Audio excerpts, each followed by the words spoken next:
ओला dock YouTube channel को subscribe करें और बेल आइकॉन को दबाना मत भूलें। अस्सलाम वालेकुम। मेरा नाम डॉक्टर मोहम्मद अल्लाह हसन है। मैं एक ऑर्थोपेडिक मैनुअल फिजिकल थेरेपिस्ट हूँ।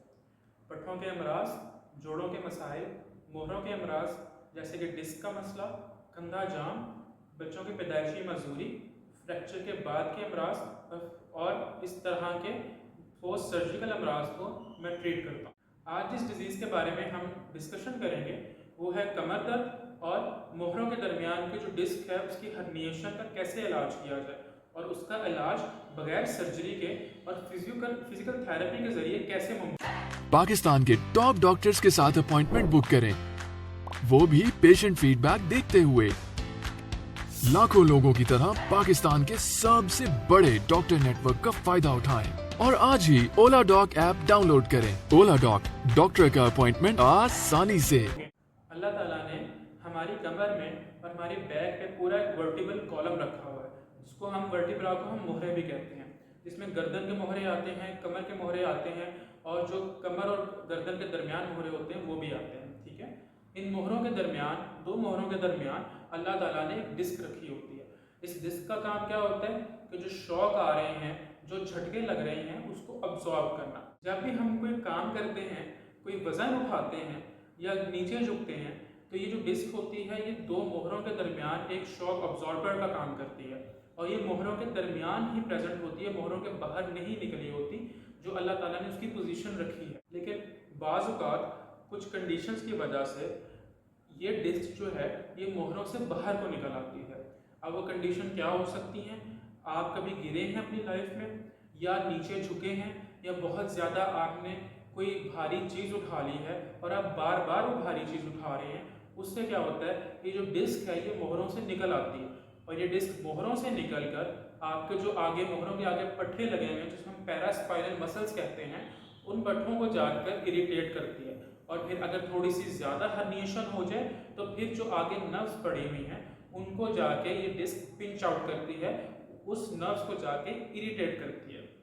डिस्क हर्निएशन में हमने एक वजह जो देखी वो ट्रॉमा था कि आप किसी मोटरसाइकिल एक्सीडेंट हो या आप घर में गिरे हो, उसकी वजह से आपको एक झटका लगा, आप गिरे, आपको चोट लगी, उसकी वजह से जो आपका वर्टिब्रल कॉलम से जो डिस्क है वो बाहर को निकल आए। ठीक है, दूसरी वजह ये हो सकती है कि बुढ़ापा आने की वजह से भी आपके जो डिस्क है वो एजिंग की तरफ जाती है, एजिंग का प्रोसेस उसके अंदर शुरू होता है और इस प्रोसेस के थ्रू जो डिस्क है आपकी बाहर की तरफ निकलती है और फिर वही सारा सिनेरियो होता है कि वो बाहर डिस्क निकल के आपके मसल्स को और आपके नर्व्स को इरिटेट करती है। अगर हम इसके साइन एंड सिम्टम्स की बात करें कि जब डिस्क हर्निएट हो जाती है, डिस्क बाहर की तरफ निकल आती है, तो पेशेंट को क्या साइन एंड सिम्टम्स महसूस होते हैं। तो इन साइन एंड सिम्टम्स में अगर हम देखें तो पेशेंट हमारे पास आता है, पेशेंट कहता है कि वीकनेस है, टांगों में दर्द आ रहा है। डिस्क हर्निएशन में एक बात हमेशा याद रखिएगा कि कमर का दर्द तो होगा ही होगा, ठीक है, लेकिन वो दर्द जो है वो नीचे टांगों की तरफ भी आ रहा होगा और अक्सर औकात वो पिंडलियों की तरफ, जिसे हम काफ मसल्स कहते हैं, काफ मसल्स तक वो दर्द आ रही होगी और पेशेंट कहेगा डॉक्टर साहब मुझे कमर से दर्द शुरू होती है और पिंडली तक मेरे दर्द आती है। एक इस पेन को हम शैटिक पेन कहते हैं या शैटिका के अल्फाज में हम जानते हैं। ठीक है, और दूसरी जो इसके साइन एंड सिम्टम है, पेशेंट कहेगा कि मुझे चलते हुए वीकनेस फील होती है। जिसको आप में से जो मुझे सब सुन रहे हैं उनमें से जिसको भी डिस्क हर्निएशन का मसला होगा उससे टांगों में कमजोरी फील होगी, उसे चलते हुए मसला होगा, उसके जो दर्द है वो जैसे हम दर्द वाले चाल चलते हैं उसे हम एंटैल्जिक गेट कहते हैं, वो दर्द वाली चाल चलेगा। इसमें नमाज पढ़ने में भी परेशानी होगी क्योंकि जब आप झुकते हैं तब ये दर्द जो है वो बढ़ जाती है। झुकने से दर्द बढ़ती है, नीचे झुक के कोई चीज़ उठाएंगे, नीचे रुकू में जाएंगे, सजदे में जाएंगे, उससे भी आपकी दर्द ये बढ़ जाएगी और आपकी कंडीशन जो है वो वर्स कंडीशन की तरफ जाना शुरू हो जाएगी। ठीक है, और इसका एक और साइन एंड सिम्टम जिसे हम कहते हैं वो पट्ठों का खिंचाव है। तो जो मोहरों के साथ आपके पट्टे आ रहे हैं और जो आपके टांग के पट्टे हैं वो पूरा खिंचाव में आ जाते हैं, उसे हम मसल स्पैज़्म या मसल स्टिफनेस कहते हैं आम जुबान में। जब भी हमारे पास patient in sign and symptoms के साथ आता है तो उसकी वजह सिर्फ डिस्क हर्निएशन नहीं हो सकती, कुछ और वजूहात की बिना पर भी आपको टांगों में दर्द और कमर का दर्द हो सकता है।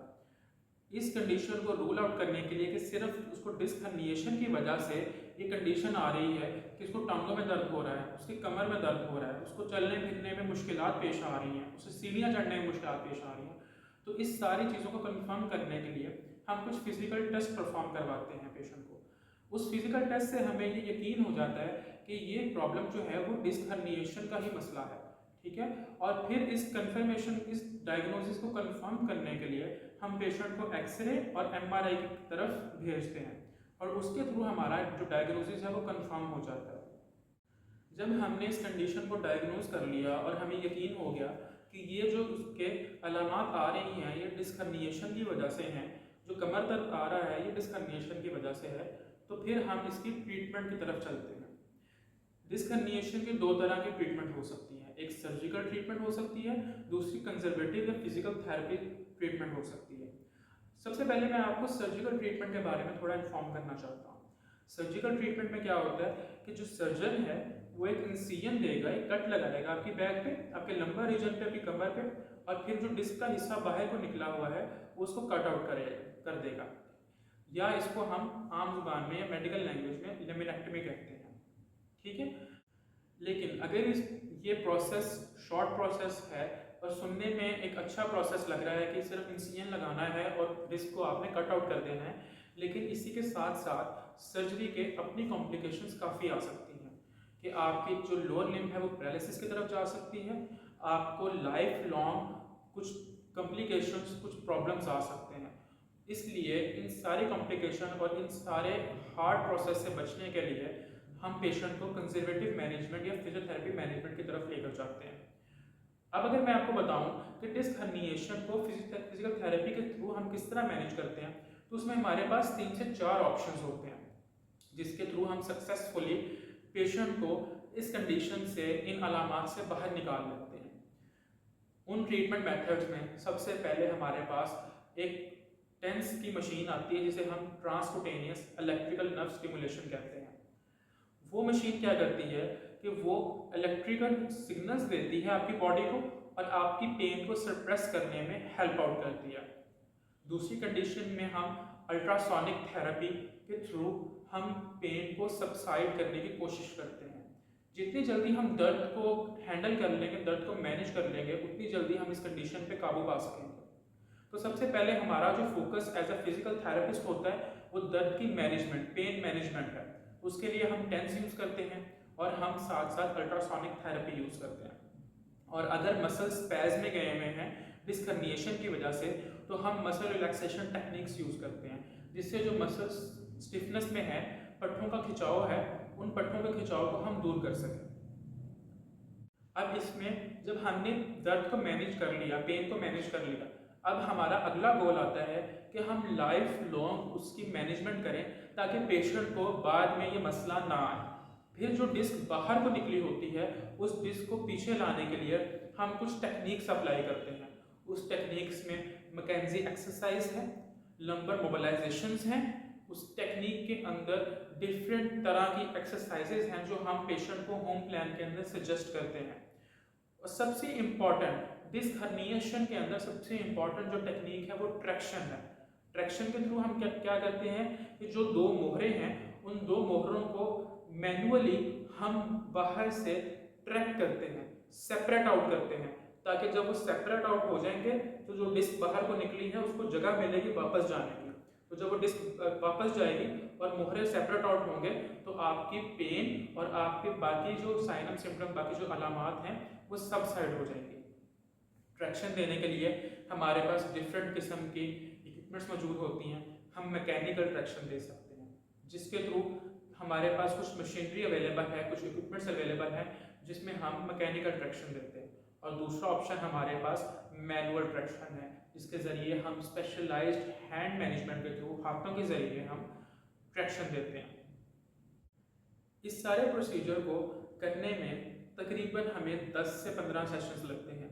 कुछ पेशेंट्स पहले भी रिकवर कर जाते हैं। मैंने अपनी क्लिनिकल प्रैक्टिस में बहुत सारे पेशेंट जो हैं वो 5 से 6 सेशंस में उनके पेन मैनेजमेंट और उनकी कंडीशंस को ठीक होते हुए देखा है। और कुछ पेशेंट जो हैं वो 10 से 15 सेशंस में मैक्सिमम इससे रिकवरी शुरू कर देते हैं। इसके लिए बहुत ज़रूरी है कि जिन लोगों को कमर दर्द और इससे मिलते जुलते अलामात हैं उनको फिजियोथेरेपी के बारे में इल्म हो और वो फिजियोथेरेपिस्ट के पास अपना इलाज करवाने जाएं, ताकि सर्जरी और सर्जरी के बाद की आने वाली कॉम्प्लिकेशन से जिस हद तक बचा जा सके हम बच सकें। मैं अगर आपके कुछ और सवालात हैं तो आप नीचे कमेंट सेक्शन में वो सवालात पूछ सकते हैं। और जो लोग मेरे पास मेरे क्लिनिक पे कंसल्टेशन के लिए आना चाहते हैं तो वो ओला टॉक के थ्रू अपनी अपॉइंटमेंट सेलेक्ट कर सकते हैं। ओला टॉक के ऊपर मेरा प्रोफाइल लिंक नीचे डिस्क्रिप्शन में आ रहा होगा। शुक्रिया।